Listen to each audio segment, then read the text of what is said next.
মজার পেয়ারা মাখা খেতে কার না ভালো লাগে।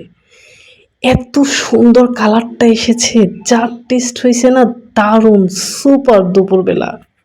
উফ, মোবাইল খুললেই দেখি এত মজা কইরা পেয়ারাটা বানায় না, যা সেই স্বাদ দেখতেই লাগে। মনে হয় যেন আমার জিভেই জল এসে যায়। পেয়ারাগুলো দেখলে খুব খেতে ইচ্ছে করছে, তাই ভাবলাম আমিও আজকে একটু পেয়ারাটা বানাই। তো ভিতরের সব বিচিগুলো আলাদা করে ফেলছি। এরপরে এর ভিতরে আবার বিচিগুলো ঢুকিয়ে নিলাম। অনেকে আরও কুচি কুচি করতে পারেন, বেশি কুচি কুচি করলে আরও বেশি ভালো লাগে। এর ভিতরে এত মরিচ দিছি, মানে একা খাবো তো বেশি করে মরিচ দিছি। এরপরে একটু চিনি দিলাম। চিনি দেওয়া চিনি দেওয়াতে এই জিনিসটা নরম করে দেয়। এরপরে একটু লবণ দিয়ে দিলাম। লবণ তো একটু দেওয়াই লাগে, নাহলে স্বাদ বাড়বে কী করে? চিনি লবণে মিশে সেই একটা স্বাদ। এরপরে একটু সরিষার তেল দিয়ে দিলাম। দেখতে কালারটা কি যে লোভনীয় হয়েছিল!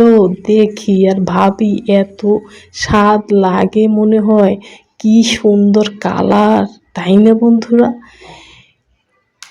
এরকম পেয়ারা মাখা কার কার মজা লাগে? আমি তো খেয়ে ফিদা, এত মজা। আসলে মানুষ দেখায় লোভ, শুধু শুধু না, এটা দেখলে এমনিতেই লোভ লাগে। তো দুপুরবেলা পেয়ারা মাখা খেয়ে ফেললাম। তারপরে আজকে দুপুরে রান্না করেছিলাম মুগ ডাল দিয়ে গরুর মাংস, মানে মুড়িঘণ্ট বলে, অনেকে কি বলে সেটা তো আর জানি না। তো আমার কাছে এই মুড়িঘণ্ট, মানে আমার ফ্যামিলিতে সবাই শুধু এই একটা মুড়িঘণ্ট করলে এই একটা খাবার দিয়ে পুরো প্লেটটা সাবার করে দেবে। আমার ছেলের তো কোনো কথাই নাই, সে এই জিনিসটা খুব খুব পছন্দ করে। মা আনতে কইছিল এমবি কার্ড তো আনছি, লগে আবার আনছি এই যে পুরি আর পিঁয়াজু। মাই খাইবে পিঁয়াজু, মুই খাবো পুরি।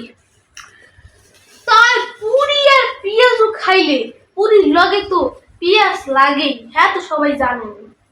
এই পিঁয়াজ আমি কাইটে আনবো, এরপর খাবো পিঁয়াজ। উঠতে যাইয়া মাথায় ব্যথা পাই, দেখছেন অবস্থা।